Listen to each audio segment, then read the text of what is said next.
നട്ടുച്ചയാണേ സമയം. ചെറിയൊരു മഴയുണ്ട്. നല്ലൊരു ചൂട് ബിരിയാണി കഴിക്കാനുള്ള ഒരു മൂഡും. നേരെ കണ്ണൂർ പയ്യാമ്പലത്തിനടുത്തുള്ള ഒരു റെസ്റ്റോറൻറ്റിൽ പോയിട്ട് ഒരു full leghorn chicken biryani order ചെയ്ത് പ്ലേറ്റിലാണ് വിളമ്പാൻ നോക്കിയത്. ഞാൻ പറഞ്ഞു പ്ലേറ്റിൽ വേണ്ട, വാഴയിലയിൽ മതീന്ന്. വാഴയിലയിൽ കഴിക്കുന്ന ബിരിയാണിക്ക് വേറെ തന്നെ ഒരു മണല്ലേ അല്ലേ? ആ ഒരു മണം ഇങ്ങനെ മൂക്കിലേക്കെല്ലാം ഇങ്ങനെ അടിച്ച് കയറുന്നുണ്ടേ. നമ്മളെ ആ ഒരു രീതിയിൽ തന്നെ ആദ്യം കുറച്ച് ബിരിയാണി റൈസ് മാത്രം ഒന്ന് കുഴച്ച് കഴിച്ച് നോക്കിയ ശേഷം പിന്നെ ചെറിയൊരു കഷ്ണം ചിക്കൻ പീസ് ഇങ്ങനെ പതുക്കെ ഇങ്ങോട്ട് എടുത്തിട്ട് അത് ഈ ബിരിയാണി റൈസിൻ്റെ കൂടെ ഇങ്ങനെ ചേർത്ത് വെച്ച് ഒന്ന് കുഴച്ചിട്ട് വാരി എടുത്തിട്ട് കഴിച്ച് നോക്കിയേ. ചെറിയൊരു എരിവും പുളിയും കുറച്ചൊരു മധുരമുള്ള ആ ഒരു ടൈപ്പ് ഫ്ലേവറില്ലേ, അങ്ങനത്തെ ഒരു ബിരിയാണി ആയിരുന്നത്. പിന്നെ തൈര് സലാഡും ബിരിയാണീൻ്റെ കൂടെ വന്ന ഈത്തപ്പഴം ബീട്രൂട്ട് അച്ചാറെല്ലാം കൂടെ കൂട്ടിയിട്ട് റൈസ് അവിടെ കുഴച്ചവിടെ വെച്ച് എന്നിട്ട് പിന്നെയും ചിക്കൻ ഒരു പീസ് ഇങ്ങോട്ട് എടുത്തിട്ട് ഞാൻ ഈ ബിരിയാണി ഇങ്ങനെ കഴിച്ചുകൊണ്ടേ നിന്നേ. ടേസ്റ്റ് ഉണ്ടോ എന്ന് ചോദിച്ചാൽ ബിരിയാണി നല്ല ടേസ്റ്റുണ്ട്. പക്ഷേ പണ്ട് കുറച്ച് മുമ്പ് ഇവിടുന്ന് ഞാൻ കഴിച്ചൊരു ബിരിയാണീൻ്റെ ഒരു ഫ്ലേവർ ഉണ്ട്, അത്രത്തോളം വന്നിട്ടില്ല കേട്ടോ. അതൊരു രക്ഷയില്ലാത്ത സാധനമായിരുന്നു.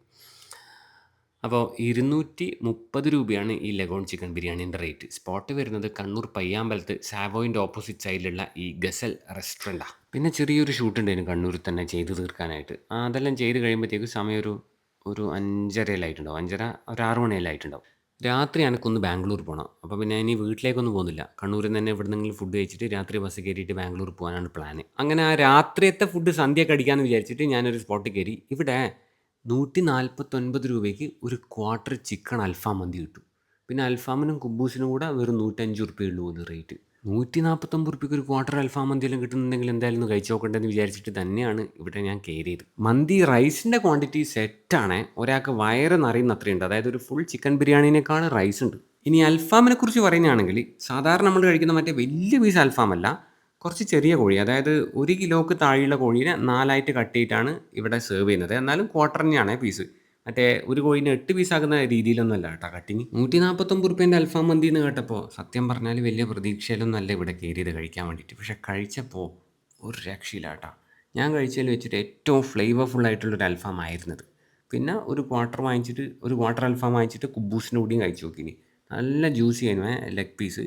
മറ്റേ ചെസ്റ്റ് പീസ് കുറച്ചൊരു ഡ്രൈ പോലെ തോന്നി. ഇനി ലെഗ് പീസ് കമ്പയർ ചെയ്യുമ്പോൾ ഫ്ലേവർ പക്ഷേ രണ്ടിൻ്റെ ഒരു രക്ഷയില്ല. ചിക്കൻ്റെ ഉള്ളിൽ വരെ എത്തിയില്ല കേട്ടോ ഫ്ലേവർ. എല്ലിൻ്റെ മേലെ വരെ ഉണ്ട് ഈ ഫ്ലേവർ എത്തിയിട്ട്. അപ്പോൾ ഈ സ്പോട്ട് വരുന്നത് നമ്മളെ കണ്ണൂർ ഫോർട്ട് റോഡിൽ സിറ്റി സെൻറ്ററിൻ്റെ നേരെ ബാക്ക് സൈഡിൽ ഒരു പപ്പാസ് കോംപ്ലക്സ് ഉണ്ട്. അതിൻ്റെ ബേസ്മെൻറ്റിലുള്ള അറബിക്കഥ എന്ന് പറഞ്ഞിട്ടുള്ള ഈ റെസ്റ്റോറൻ്റ് ആണ്. പിന്നെ അവിടെ നിന്ന് ഇറങ്ങി ഒരു പടവും കണ്ട് രാത്രി ഒരു 9 മണിയാകുമ്പോൾ ബാംഗ്ലൂർ ബസ് കയറിയിട്ട് രാവിലെ 5:30 ആകുമ്പോൾ മടിവാളി എത്തി. എന്നിട്ടൊരു 6 മണിയാകുമ്പോൾ ഊബർ ഓട്ടോ എടുത്തിട്ട് നേരെ രാവിലത്തെ ബ്രേക്ക്ഫാസ്റ്റ് കഴിക്കാൻ വേണ്ടിയിട്ട് ഈ വെജിറ്റേറിയൻ റെസ്റ്റോറൻറ്റിൽ വന്ന്. എന്നിട്ട് ഇവിടുന്ന് ഒരു ഗീ പൊടി ഇഡ്ഡലി ഓർഡർ ചെയ്ത് ഒരു ഗീ മസാല ദോശ ഓർഡർ ചെയ്ത് ഒരു കറുത്ത പ്ലേറ്റിൽ വാഴയിലെല്ലാം വെച്ച് അതിൻ്റെ അകത്താണ് ഇവിടുത്തെ ഐറ്റംസ് എല്ലാം സെർവ് ചെയ്യുന്നത്. ആദ്യം ഞാൻ കഴിച്ച് നോക്കിയത് ഈ ഗീ പൊടി ഇഡ്ഡലിയാണ്. ഇഡ്ഡലീൻ്റെ മേലേക്ക് 2 ചട്നി സ്പൂൺ കൊണ്ട് ഇങ്ങനെ കോരിയാക്കിയിട്ട് സ്പൂൺ കൊണ്ട് ഇങ്ങനെ കോരിയിട്ട് കഴിച്ചു നോക്കിയാൽ. കാപ്പി ഓർഡർ ചെയ്യുന്ന സമയത്ത് ഞാൻ കൗണ്ടറിൽ വിത്തൗട്ട് വേണമെന്ന് പറഞ്ഞു. പക്ഷേ ഇത് കളക്ട് ചെയ്യുന്ന ആദ്യം പോയിട്ട് പറയണതിന് പോലും വിത്തൗട്ട് എന്ന്, എന്നാലേ വിത്തൗട്ട് കിട്ടുമെന്നാണ് പറഞ്ഞത്. അതുകൊണ്ട് എനിക്ക് മധുരമുള്ള കാപ്പി കിട്ടിയത്. എനിക്ക് വലിയ ഇഷ്ടമായില്ല കേട്ടോ ഇവിടുത്തെ കാപ്പി. ഇഡ്ഡലി മോശമില്ല. പിന്നെ ഞാൻ ഈ ഗീ മസാല ദോശ കഴിച്ച്. നല്ല ക്രിസ്പി ആയിട്ടുള്ള മറ്റേ തടിച്ച ടൈപ്പ് ദോശയില്ലേ ബാംഗ്ലൂർ കിട്ടുന്നത്, അതുതന്നെയാണ് സാധനം. ഇവിടുത്തെ സാമ്പാർ എന്തോ എനിക്ക് അത്ര ഒരു സെറ്റായില്ല കേട്ടോ. ചട്നി രണ്ടും രസമുണ്ടായിരുന്നു. ദോശയും കുഴപ്പമൊന്നുമില്ല. ഉള്ളിലത്തെ മസാലയെല്ലാം ടേസ്റ്റിലും ഉണ്ടായിരുന്നു. അങ്ങനെ ദോശയും ചട്നി 2 ചട്നിയിൽ മുക്കി പിന്നെ കുറച്ച് സാമ്പാറിൽ മുക്കിയിട്ടെല്ലാം കഴിച്ച്. അങ്ങനെ തെറ്റ് പറയാൻ മാത്രമൊന്നുമില്ല. പക്ഷേ അങ്ങനെ ഭയങ്കരമായിട്ടും തോന്നിയില്ല. ഒരു ഒരു ഒരു എബോവ് ആവറേജ് അത്രേ എനിക്ക് തോന്നില്ല. അപ്പോൾ ഈ സ്പോട്ട് നമ്മളെ ബാംഗ്ലൂരിലേതാ ഈ കാണുന്ന രാമേശ്വരം കഫേയാണ്. പിന്നെ ഒന്ന് റൂമിൽ പോയി ഫ്രഷായി ബ്രഷെല്ലാം തേച്ച് പ്രാഥമിക കാര്യങ്ങളെല്ലാം നിർവഹിച്ച ശേഷം റൂമിൽ നിന്ന് പുറത്തോട്ടിറങ്ങി നേരെ ഞാൻ പോയത് ഒരു സ്പോട്ടിൽ ഈ സാധനം കഴിക്കാൻ വേണ്ടിയിട്ടാണ്. ഇവിടുത്തെ ഈ ഐസ്ക്രീം അല്ലെങ്കിൽ ഇവിടുത്തെ ഈ DBC എന്ന് പറയുന്ന വളരെ പ്രശസ്തമായിട്ടുള്ള ആ ഐറ്റം കഴിക്കാൻ വേണ്ടിയിട്ട്. ഈ ഒരു ഐറ്റം കണ്ടാലും തന്നെ ഈ സ്ഥലം അറിയുന്നവർക്ക് എന്തായാലും മനസ്സിലായിട്ടുണ്ടെന്ന് അറിയാം. അപ്പോൾ ഇതാണ് ഇവിടുത്തെ DBC അഥവാ ഡെത്ത് ബൈ ചോക്ലേറ്റ്. കേക്കും ഫ്രഷ് ക്രീമും ഐസ്ക്രീമും നട്ട്സും മറ്റേ ചെറിയും ഹോട്ട് ചോക്ലേറ്റിൽ വെച്ചിട്ട് വരുന്ന ഒരു ഐറ്റം. എനിക്ക് ഈ സാധനം തീരെ ഇഷ്ടപ്പെട്ടില്ല കേട്ടോ. ഒരു ടേസ്റ്റ് ഉണ്ടായിട്ടില്ല എന്ന് ഞാൻ പറയാം. എൻ്റെ ടേസ്റ്റ് ബഡ്സിൻ്റെ പ്രശ്നമാണോ അറിയില്ല, എനിക്ക് ഇഷ്ടപ്പെട്ടിട്ടില്ല. ഈ സ്പോട്ടിൻ്റെ പേര് കോണ ഹൗസ് എന്നാണ്. അപ്പോൾ അങ്ങനെ അവിടുന്ന് DBC കഴിച്ച് മത്തായിട്ട് ഇറങ്ങി. ഫുള്ള് കഴിച്ചിട്ടൊന്നുമില്ല കേട്ടോ, കുറച്ച് ബാക്കി വെച്ചിന്. എന്നിട്ട് ഞാൻ പിന്നെ കയറിയത് അതിൻ്റെ ഒരു ചുമരിൻ്റെ ഇപ്പുറത്തെ സൈഡിലുള്ള ഈ ഫേമസ് ആയിട്ടുള്ള ബിരിയാണി സ്പോട്ടിലാണ്.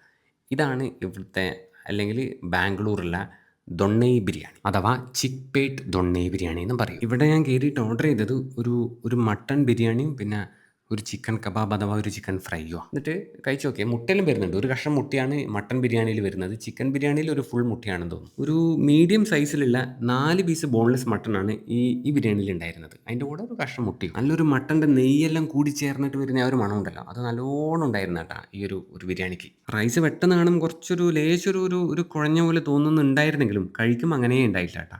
അങ്ങനെ പറ്റി പിടിക്കുന്നൊന്നും ഉണ്ടായില്ല. റൈസെല്ലാം ശരിക്കും വിട്ട് വിട്ട് നിൽക്കുന്നുണ്ടായിരുന്നു. എന്നാലും ഈ കോഴിയിടുന്ന ഈ മുട്ടേൻ്റെ ഒരു കഷ്ണത്തിന് എന്താണ് ഈ മട്ടൻ ബിരിയാണിയിൽ കാര്യം ഇത് കഴിച്ചുകൊണ്ടിരിക്കുന്നതിൻ്റെ ഇടയിലല്ലോ ആ ഒരു വേളയിലല്ലോ എൻ്റെ മുമ്പിൽ ഒരു ചോദ്യചിഹ്നമായിട്ട് ഇങ്ങനെ നിൽക്കുന്നുണ്ടേനു. നമ്മൾ കോയമ്പത്തൂർ അല്ലെങ്കിൽ തമിഴ്നാട്ടിൽ നിന്നെല്ലാം കഴിക്കുന്ന ഒരു മട്ടൻ ബിരിയാണി ഇല്ലേ, ഏകദേശം ആ ഒരു ഫ്ലേവറാണ് തോന്നിയത്. പക്ഷേ ആ ഒരു കുത്തുന്ന ഒരു സ്പൈസി ഫ്ലേവർ ഇതിനുണ്ടായിട്ടില്ല കേട്ടോ. പിന്നെ ഈ ചിക്കൻ ഫ്രൈയും ഉഗ്രനായിരുന്നു കേട്ടോ. എനിക്ക് ഭയങ്കരമായിട്ട് ഇഷ്ടപ്പെട്ടിന്. അപ്പോൾ ഈ സ്പോട്ടിൻ്റെ പേര് ചിക്പേട്ട് ദൊണ്ണെ ബിരിയാണി എന്നാണ്. അവർക്ക് കുറേ ഔട്ട്ലെറ്റ്സ് ഉണ്ട് കേട്ടോ ബാംഗ്ലൂർ. ഞാൻ കഴിച്ചത് കോർമംഗലേന്നാണ്. പിന്നെ രാത്രി എം ജി റോഡ് പോയി അവിടുന്ന് ഒരു സ്പോട്ടിൽ നിന്ന് ഐസ്ക്രീം എല്ലാം കഴിച്ചിട്ട് ഞാൻ രാത്രി ബസ് കയറി തിരിച്ചിങ്ങ് വന്നു.